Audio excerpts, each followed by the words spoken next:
کل مطالعه ما نه تنها کتاب زهر، بلکه مطالعه 10 صفر، مقالات، مقدمه ها، همه این متون اگر ما برای فهم ساده عقلانی اونا رو مطالعه کنیم ما به هدف نمیرسیم.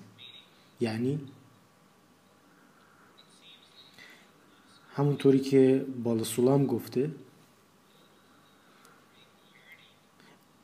از اشتیاق بزرگ ما برای فهمیدن، برای یاد گرفتن، ما نور تغییر کننده رو جذب میکنیم. اما ما کلمه فهمیدن رو اینجا بد معنی میکنیم، چون فهمیدن یعنی متصل شدن، پیوند ایجاد کنن.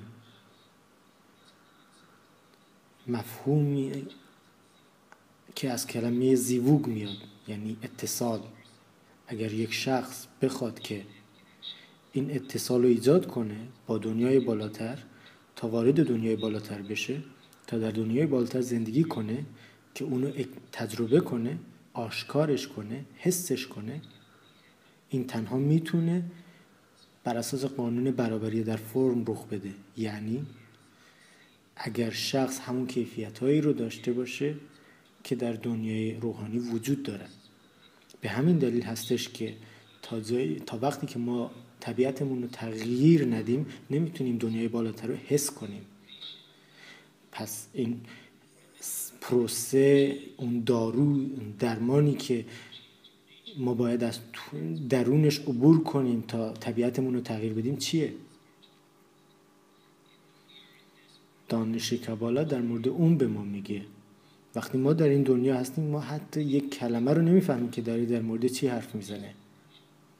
وقتی نمیفهمیم فقط یک توهمه، تخیل، فقط یک توهم.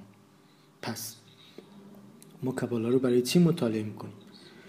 تنها برای این که اون چیزی که دارو یا درمان مینامیم رو جذبش کنیم، اون نیرویی که بر ما تأثیر میذاره و طبیعتمون رو تغییر میده. تا همون حدی که این نیرو بر ما تأثیر میذاره، تا همون حد ما میفهمیم که کتابای کبالا دارن در مورد چی حرف میزنن. هیچ راه دیگه‌ای وجود نداره.